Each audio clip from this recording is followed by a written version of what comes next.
Chapter 7. Special Agent Tony Hart was frowning at a map pinned to an evidence board in the cramped room they were using here at this small police station in a little town an hour or so from Boston. He had been working on a geographical profile, marking both abduction and dump sites for a string of murders that, so far, numbered 8. Rather unusually, all the victims were men. Also, unusually, their profile pointed to a female killer. "Think I found her comfort zone," Tony announced. When only silence greeted that, he turned to face the only other person in the room. Bishop had been working his way through a stack of evidence folders spread out on the small conference table, but he was motionless now, staring into space in a way that was both familiar to Tony and yet still unsettling. Watching a premonition from the outside was like that. Tony had a fair enough idea about what it was like from the inside to be glad precognition wasn't one of his abilities. He waited patiently until the pale gray eyes of his boss slowly lost the weirdly metallic sheen that always accompanied a vision, until some of the color returned to his lean face and the scar down his left cheek, almost invisible unless something had disturbed him, became less noticeable. "Something I should worry about?" Tony asked finally, very deliberately keeping his tone light. Bishop blinked, looked at Tony for a moment as if he didn't see him, and then he was completely back, completely normal, for him. "Maybe something we should all worry about," he said. That surprised Tony, since his queries at such times usually earned him no more than an evasive non-answer that was very characteristic of the Special Crimes Unit chief. "What is it?" "The situation in Tennessee." Tony thought about that for a moment, then asked wryly, "Which part?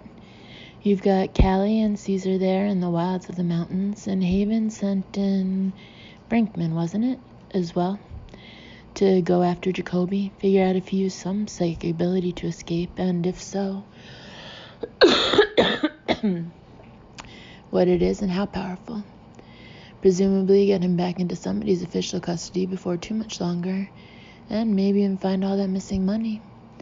And then you got Hollis and Reese over in the next county, so Hollis can work on her medium skills and take the only kind of break we all know she'd take from working active cases." He eyed his boss, waiting. And then Bishop said a remarkable thing. "I may have miscalculated."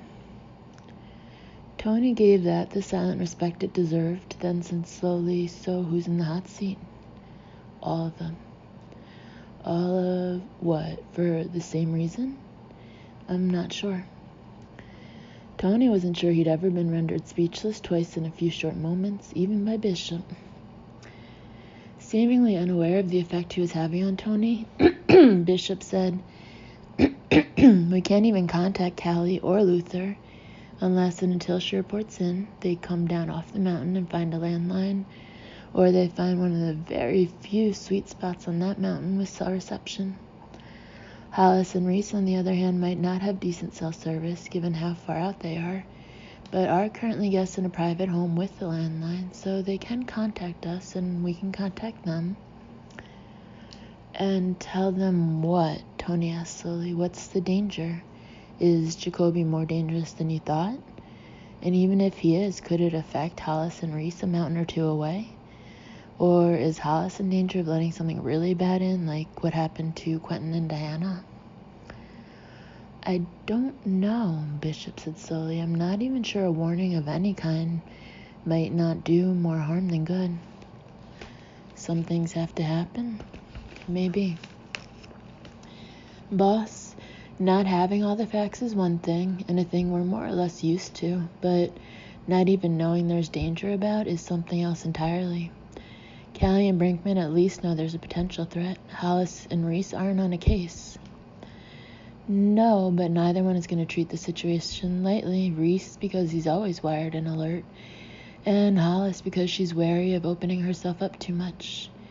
Even without any warning, they'll take care." "You hope?" "It's a reasonable assumption given their training and abilities. And you've spent a lot of time teaching us not to assume anything, especially if we're not in possession of all the facts." Tony barely hesitated before hammering home at least one point.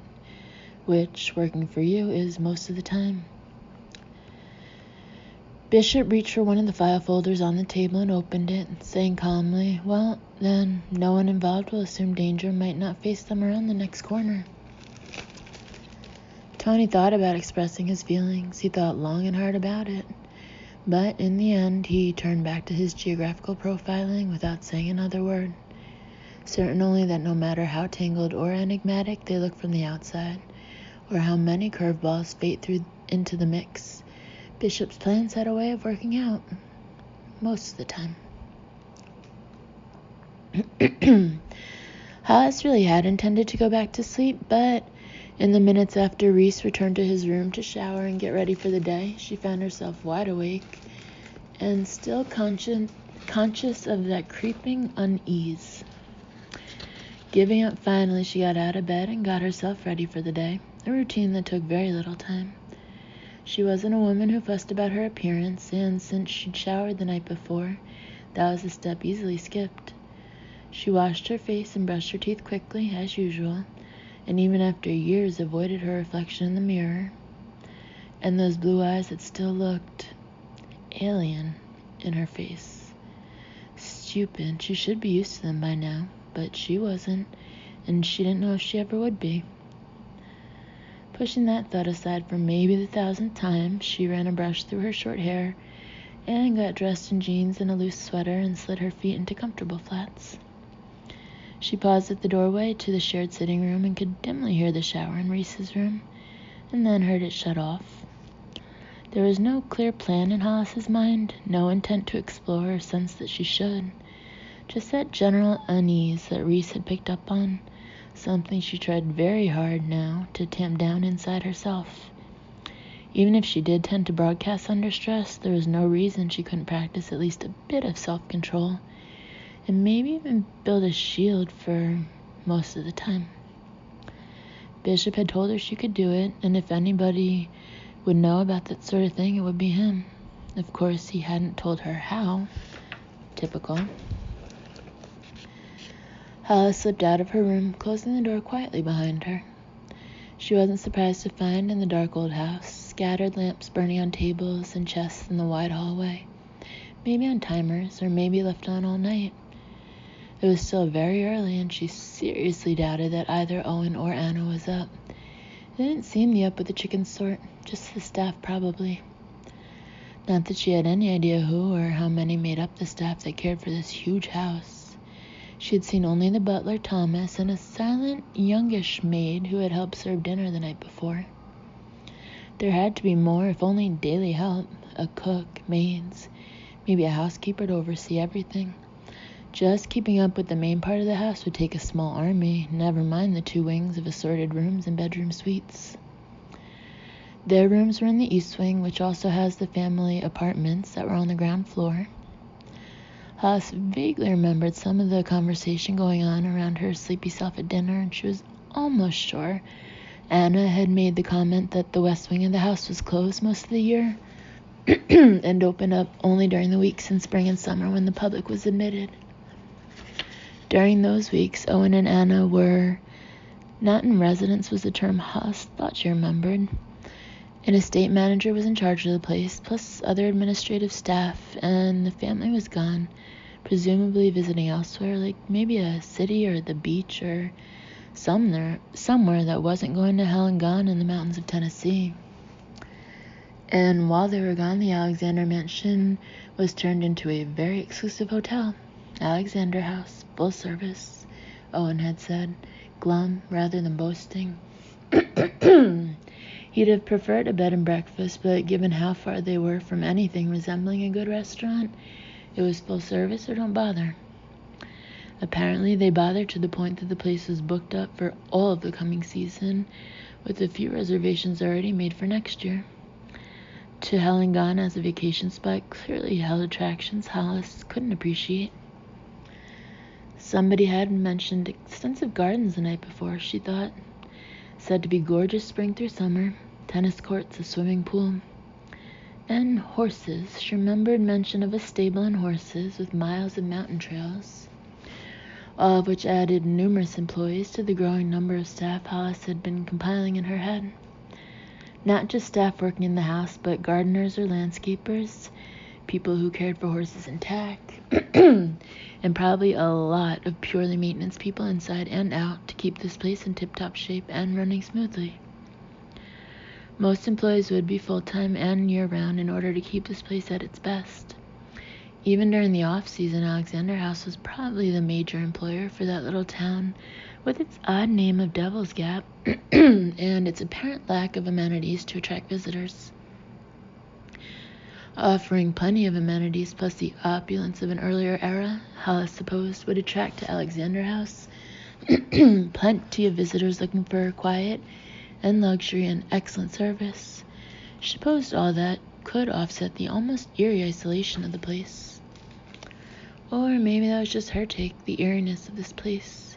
She was, after all, and even trying her best to shield, fully conscious of spiritual energy hovering at the fringes of her awareness.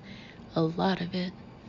She was, in fact, surprised that Alexander House was not one of the places frequented by paranormal investigators. But it wasn't, at least according to their briefing. The briefing given by Bishop. And when has he ever told any of us the whole truth? The thought was more resigned than angry or even irritated. By now it was a character trait in the unit chief familiar to, if not expected by, all who worked with him.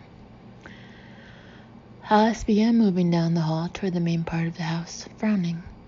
She was reasonably sure she would have remembered if either Owen or Anna had mentioned the house being haunted.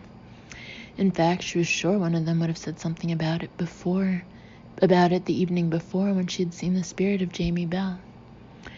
And later, talking about hotel visitors, surely someone would have mentioned the draw of the reputedly haunted Alexander House. Then again, between Owen's scorn for the paranormal and the business sense that undoubtedly told him he could charge visitors more for luxury and service than for ghosts, perhaps was not something discussed or even known. Jamie Bell had waited a long time, after all, for help in passing on her message to Owen. If any genuine medium had visited here in all the years since that tragic death, Hollis had to believe Jamie would have come through. And if not her, then certainly someone else, because there were others. Surely at least one genuine medium would have tuned into the right frequency to let someone come through. Or maybe Anna Alexander really was the first family member to actually consider the paranormal, was driven to do so, and she was so focused on trying to contact her husband and had clearly had little luck, either in finding genuine mediums or one able to tune into this place, that Hollis doubted she'd given any thought at all to contact beyond reaching Daniel. Probably one reason she'd been so surprised when Hollis had made contact with Jamie. The idea that there might have been other spirits waiting about had clearly never occurred to her. So, no family stories of hauntings, or if there were, certainly no recent ones. It was a surprise, that realization. Granted, Hollis was considered a strong medium, but she would have thought someone, either living in or visiting this house over decades, would have experienced something paranormal. That was almost always the case in haunted places. Sooner or later, someone saw or heard something eerie to tell someone else about the experience, or just bolted out the door without looking back. But there were doors, and then there were doors. "Don't open the door too wide or leave it open too long," Hollis muttered, mostly under her breath. "Thanks, Brooke, that's swell. Except that I don't seem to have a whole lot of control right now." "May I help you, ma'am?" Hollis nearly jumped out of her skin and tried not to look embarrassed when she realized she was being addressed by a maid in a neat uniform, apparently carrying folded linen. "Oh, no, thanks. That is, I was just exploring a bit, if that's okay," she added tentatively.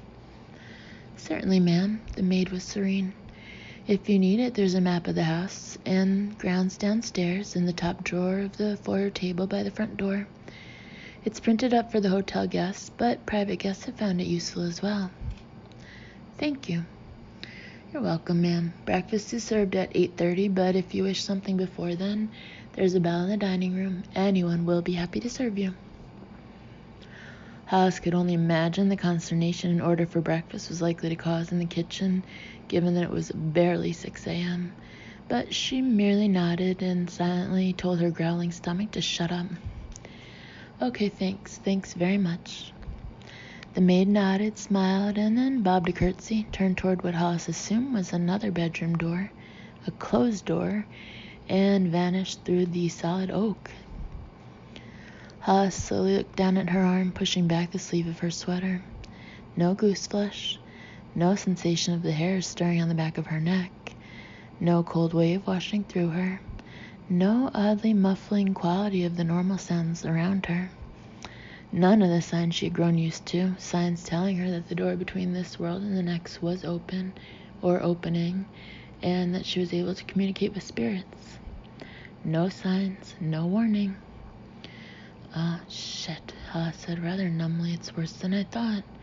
If I can't tell the living from the dead here... Then something new had been added to her bag of psychic tricks. Either that, or something very, very strange was going on here in Alexander House. And neither possibility was at all reassuring. Cole Jacoby tried to shake off that dark pressure he could feel inside him, even as he stood in the tiny shower stall and washed himself head to toe in cold well water with strong soap to get rid of the blood. He refused to think about where it had come from beyond the fleeting hope that when he thought about it, he'd realize that he had simply killed a game animal, even now hanging outside in the cold somewhere near the cabin. That was it. That had to be it. And never mind that the dogs had never growled about that. Never mind. He washed himself and got dressed in clean clothes, tossing the dirty ones into his wash tub with more cold water and double the detergent and bleach he usually used, then returned to the cabin's main room and stirred up the embers in the fireplace. There was just enough heat left to catch when he tossed in some kindling, and when that was burning, a couple logs. They were still watching him from their beds. Ace's fur was standing up all the way down his spine, and both Lucy and Cleo were visibly trembling. You need to go out, he said to them, holding his voice calm. That's what's wrong with you. I should have taken you out first thing instead of... Come on, guys. Let's go out and do your business before breakfast. He opened the front door of the cabin and waited for the dogs, clearly reluctant to leave their beds and approach. He stood to one side, trying not to flinch at the way they sidled past, avoiding any contact with him. Half afraid they'd run if given the chance, he stood on the porch and waited, again giving them the command to do their business, the command they'd been raised to obey. Answer the morning call of nature and then come back inside for breakfast. That was the established routine, and dogs were very much creatures of routine. All three eyed him, clearly uneasy, but they did as commanded, going no more than a few yards from the cabin. Ace found a tree to lift his leg against, and the two girls squatted. There was no joyous running about, no hint of the morning playfulness that was usual for them. They were just obeying his command and relieving themselves, none of them wasting time for anything else before returning to the cabin and their beds, again almost sidling through the doorway, rubbing against the door frame rather than come close to him. He felt a pang about that. Probably just hungry, he murmured as he closed the door behind him. I know I am. More than that, he felt hollowed out inside, empty of everything except that dark pressure he was so starkly aware of. But he ignored that and tried not to raise his voice when he said to the dogs, I know I'm hungry, starved, so we'll eat and everything will be okay. Never mind that they'd never acted like this before. Never mind the dark pressure. Never mind. The voices were silent, which made him feel grateful for a while as he briskly prepared the dog's breakfast and got eggs and sausage for himself from the ancient cold storage box just outside the cabin's back door. He put the dog's bowls down as he usually did, spread out a couple of feet apart between the kitchen and living/sleeping area of his cabin, called them to eat with a cheery voice that sounded unnatural even to him, and went to start his own breakfast. As he added fuel to the embers still burning in the old iron stove provided to cook on, he told himself he wasn't looking to make sure the dogs were eating, because of course they were. Of course they were. He waited until a sausage was crackling and popping in his single frying pan, and eggs were broken into a bowl, ready for cooking, before he finally forced himself to look. The dogs were eating. But the animals he had raised to healthy, happy, affectionate adulthood were almost hunched over their bowls, gobbling their food as if just to get it down quickly, their tails tucked tightly and ears flat, and their eyes fixed on him. Fearful eyes. He wanted to cry, but he turned back to his cooking, facing the realization only then that perhaps the dark pressure he felt inside himself might actually be worse than the voices. He didn't know how, he didn't know what it meant, where it had come from. All he knew, all he was really certain of, was that he was afraid and that he was changing. "What do you mean you don't know what it means?" Hollis demanded, keeping her voice low as she used the house phone in the foyer. "I mean, I don't know," Bishop replied, patient. "You've always been able to tell the dead from the living before. Obviously something has changed." "I know that much, but why? But what? And why?" "I don't know. I can't see the situation for myself or sense it firsthand. I'm not there, Hollis." "No, but you're our Yoda," she said with something of a snap. "You're supposed to know this stuff." She was the only member of the SCU who dared to call him a rather mocking nickname, and other team members had speculated as to why Bishop seemed more amused than annoyed by it. Still patient, he said, "You said yourself you're in what appears to be a very haunted house, filled with a great deal of spiritual energy. Aside from the hospital when Diana was injured, you probably haven't been exposed to so much spiritual energy since your own abilities became so powerful." So, another psychic tool perhaps. Striving mightily to hold her own voice calm, Hollis said, "I don't see how on earth an inability to tell the living from the dead could possibly be of any use to me. The opposite, in fact, since it's bound to add confusion to a situation. Besides, don't you always say that our abilities come about because we have a use for them?" "I have always said that." Hollis waited a few beats, then snapped, "Well?" "I'm not there, Hollis," he repeated, "and you know very well we don't deal in absolutes. Energy changes us, often in unpredictable ways. Perhaps the energy there is changing you, or perhaps you're experiencing a temporary glitch caused by that energy." "I'd rather this were temporary," she announced. "It's unsettling." "I imagine so." She let out a sigh. "And you haven't seen anything in the future that might help me understand what's going on here?" "I'm afraid not." Hollis silently counted to 10, taking her time about it. "You didn't just send us here so I could practice being a medium, did you? You said yourself it's a place with a great deal of spiritual energy, and what better location to use your abilities?" "Bishop." "Just carry on, Hollis. Try to make contact with Mrs. Alexander's husband.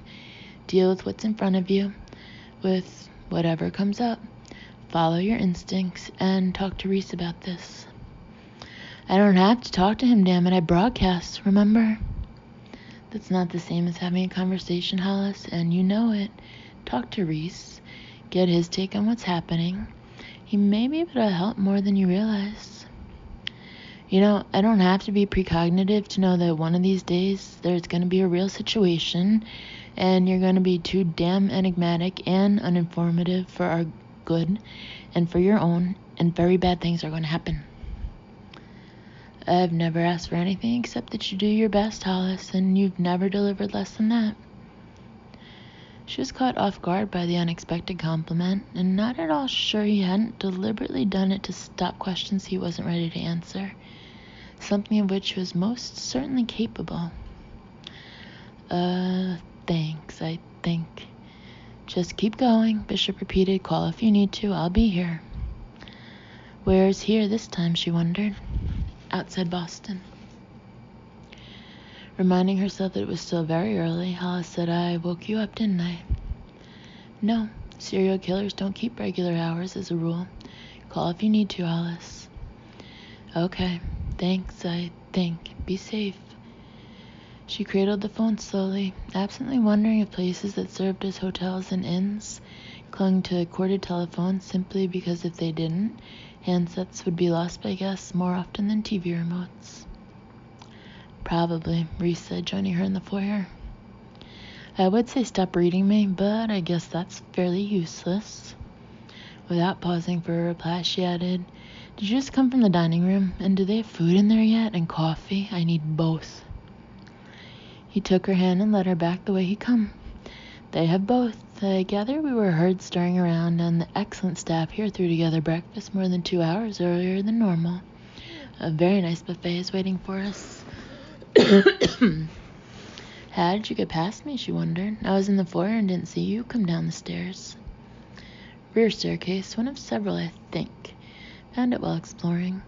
Although I think I'm going to study one of the maps a maid told me they have in that table back there in the foyer before I go exploring again.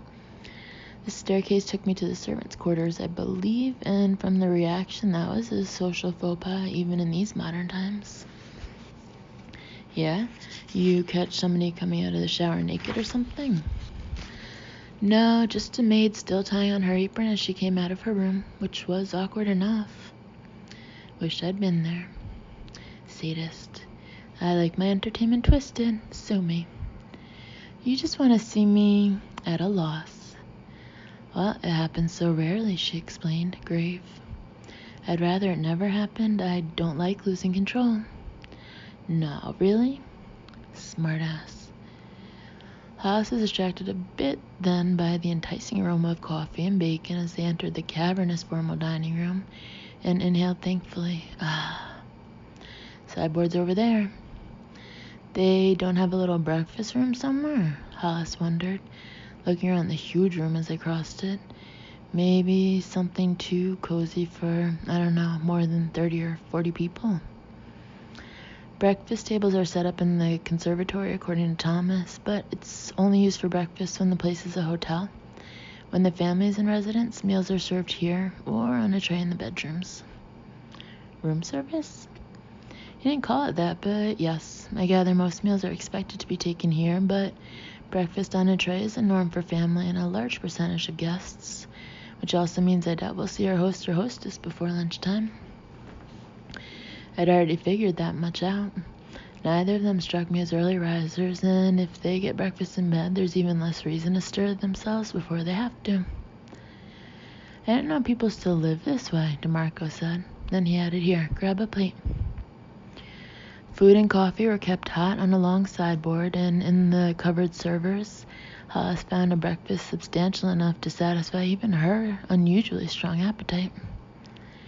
She didn't really think about that until sometime later when she and DeMarco sat in lonely splendor at one end of the very long dining table and finished their meal, enjoying the really excellent food and coffee.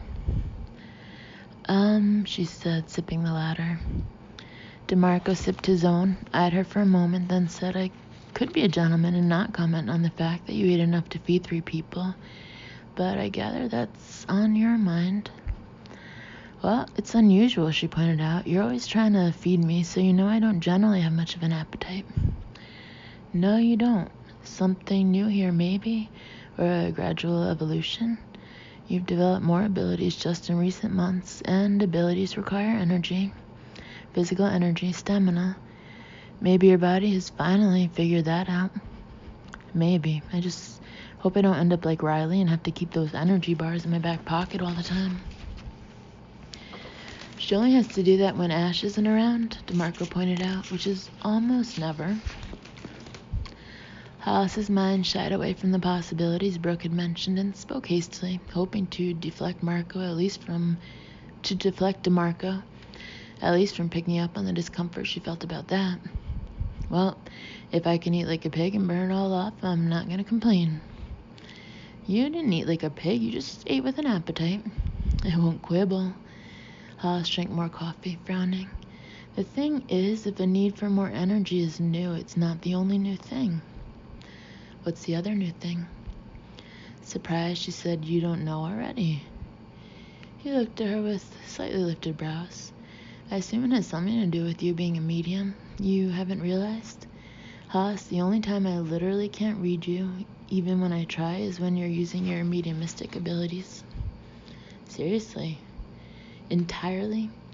I may well feel there's something wrong if you're in trouble, but no actual thoughts. I assume it's because the energy of your thoughts is different, on a different frequency when you're using those abilities, and it's not a frequency I pick up. Thinking back only then, Hollis realized that DeMarco had indeed always behaved as if he had no specific awareness of information or knowledge she gleaned from her contacts with the spirit world, unless it was something she discussed out loud or thought about later. She looked toward the sideboard, watching as the same maid she had encountered earlier checked several dishes, apparently to make sure nothing required replenishing, and casually said to DeMarco, "So I'm guessing you don't see her over there by the sideboard." The maid turned, smiled at Hollis, and bobbed a curtsy. "See who?" DeMarco had turned his head and frowned toward the sideboard. Hollis watched as the spirit walked the length of the sideboard, turned and again vanished, this time through what was clearly a solid wall. Although I suppose there could have been a door there once, she mused out loud. Had to be, I guess.